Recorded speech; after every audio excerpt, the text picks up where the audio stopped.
Halo, assalamualaikum. Ketemu Assalamualaikum. lagi di YouTube channelnya kami, Meli dan Sangga. oke.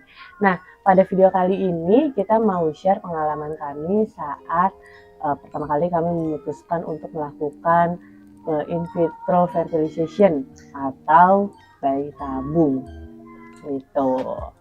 Nah, sebagai umat yang beragama, tentunya agama Islam, tentunya ke setiap aspek kehidupan kita itu ada hukumnya gitu ya. Nah, termasuk juga hal penting ini gitu yang berkaitan dengan keturunan gitu melalui proses bayi tabung. Nah, sebenarnya ada banyak pertanyaan nggak sih mengenai bayi tabung ini ya kan? Maksudnya dilihat dari sudut agama itu seperti apa? Seperti itu dibolehin apa enggak sih? Haram atau halal? Iya, Gitu. dan sebelum kita memulai untuk proses bayi tabung, setiap orang saya yakin pasti bertanya-tanya ya perihal kehalalan dari bayi tabung ini ya. Iya, jadi Betul. juga ini menjadi keresahan kami atau Kegalauan kegalauan kami pada kami ya. saat kami mau memutuskan lanjut apa enggak nih bayi tabungnya. Iya betul. Dan mungkin dari kalian yang menonton juga ingin mencari tahu ya bagaimana sih hukum dari bayi tabung itu, terutama dari sudut pandang agama Islam ya. Tuh, jadi dulu kamu bertanya-tanya nggak sih? Iya, sempat. Karena itu kayak masih pro dan kontra gitu kan. Karena kayak aku baca ada yang bilang katanya dibolehkan, tapi ada juga yang bilang itu gak jelas itu sebenarnya. Karena memang pada zaman Nabi kan hal seperti Nggak ini ada. kan nggak ada. Iya, jadi kita mau berkaca kemana gitu Iya ya. betul. Tapi untungnya kan sekarang ini ada perkumpulan ulama ya yang tergabung dalam Majelis Ulama Indonesia, di mana kita tahu di dalam agama Islam ulama itu adalah penerus Nabi Muhammad gitu kan. Jadi kita bisa melihat fatwa yang dikeluarkan oleh Majelis Ulama Indonesia perihal untuk bayi tabung gitu ya.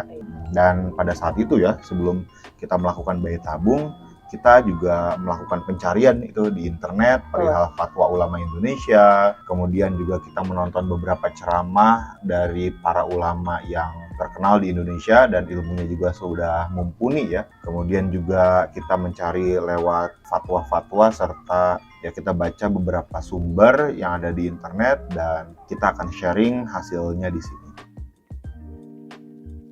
Jadi dari sekian banyaknya sumber, pastinya kita ambil dari sumber tertinggi dulu gitu ya, buat pegangan hidupnya kita, yaitu dari Al-Quran dan Al-Hadis gitu. Dimana di situ tuh kayaknya sebenarnya tidak secara eksplisit gitu ya dituliskan kalau ada upaya memperoleh keturunan melalui proses bayi tabung gitu. Tidak secara eksplisit dijelaskan seperti itu.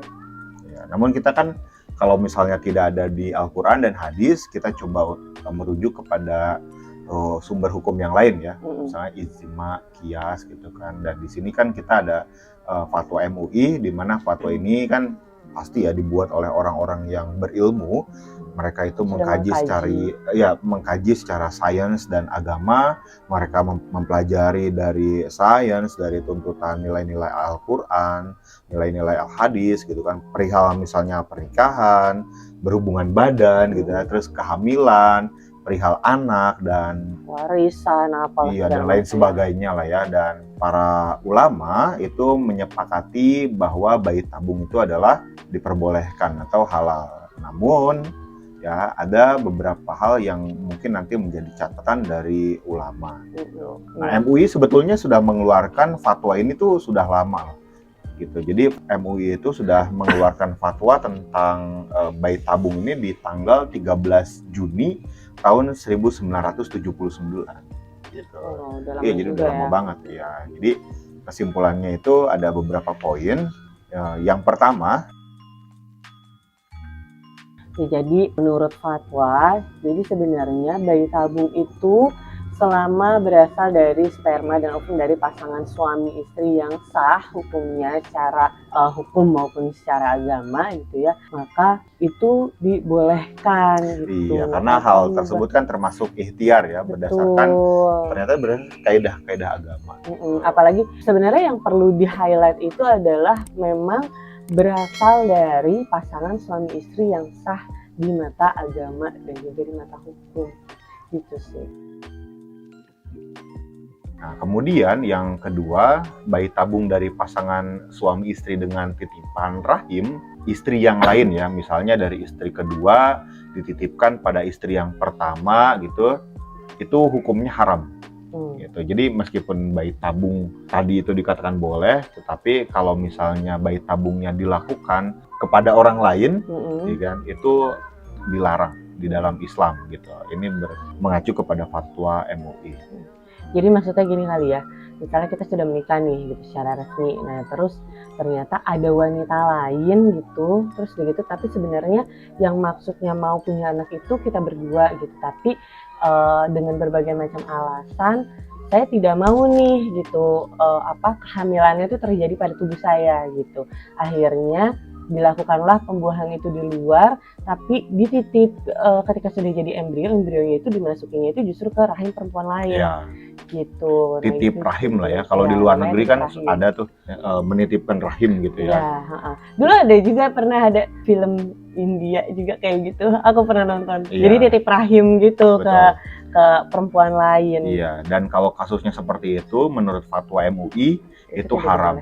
Iya, dilarang karena memang akan berkaitan dengan banyak hal seperti warisan, nasab gitu kan. Kemudian dikhawatirkan juga memunculkan efek negatif gitu kan, dan ya MUI memutuskan itu dilarang.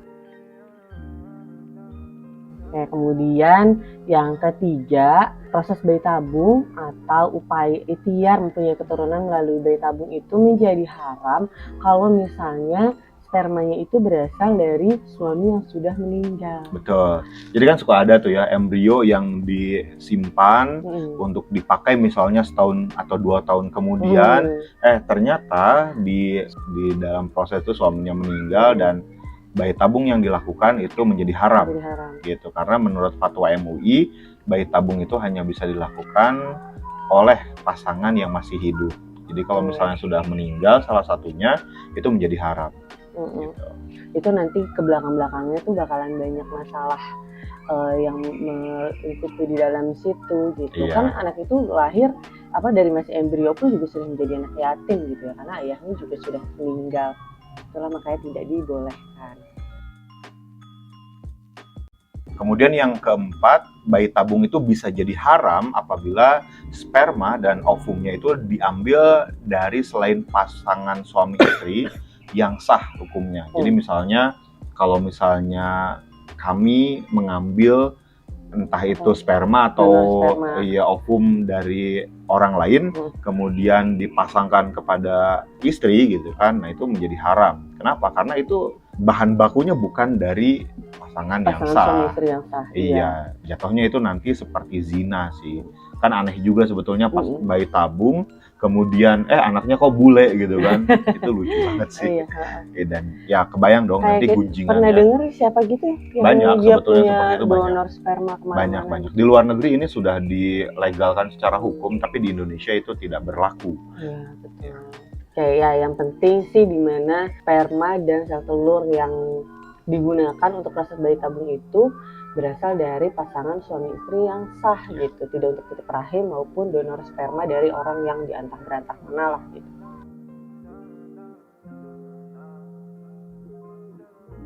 Jadi kesimpulannya, bayi tabung itu hanya boleh dilakukan dengan syarat sperma dan ovumnya itu berasal dari pasangan suami istri yang sah. Dan si embrio bayi itu tuh tidak bisa dititipkan kepada rahim istri atau perempuan lain. Dan ya itu ya, ada beberapa hal tuh, spermanya bukan dari donor gitu. Jadi mungkin itu kesimpulan dari fatwa Majelis Ulama Indonesia. Jadi bagi kalian yang ingin melakukan bayi tabung, itu diperbolehkan kok selama memenuhi syarat-syarat yang telah ditetapkan dari MUI gitu ya.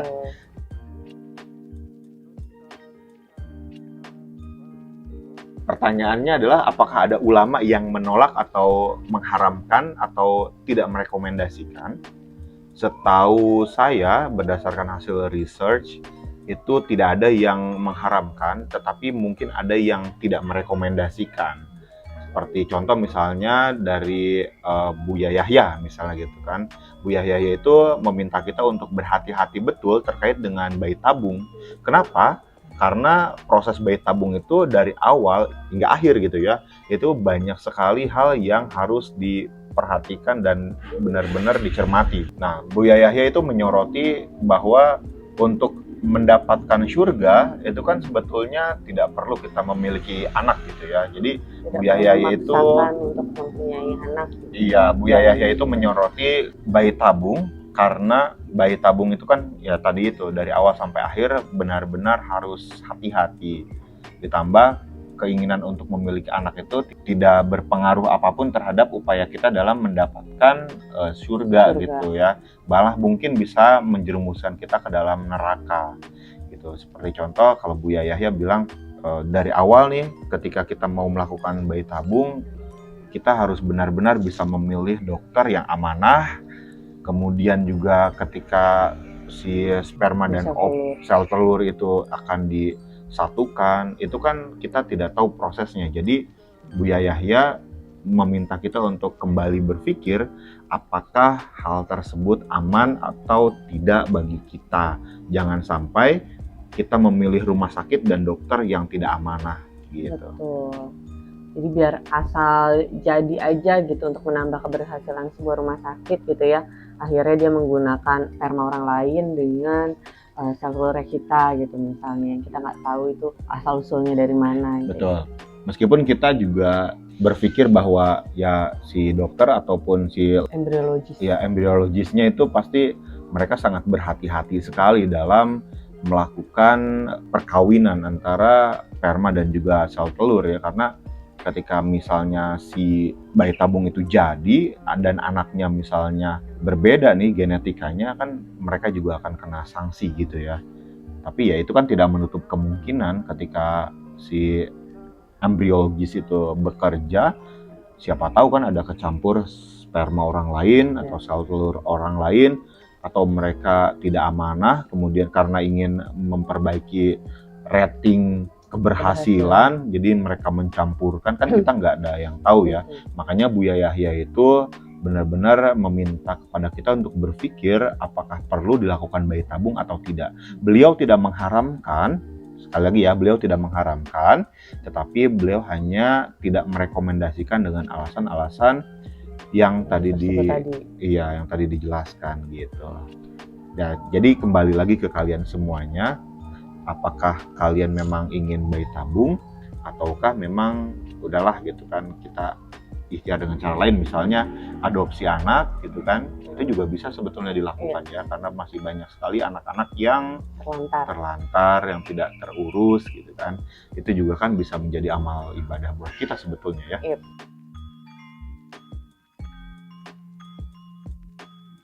Oke, jadi itu tadi kesimpulannya dari berbagai literatur yang udah kita baca.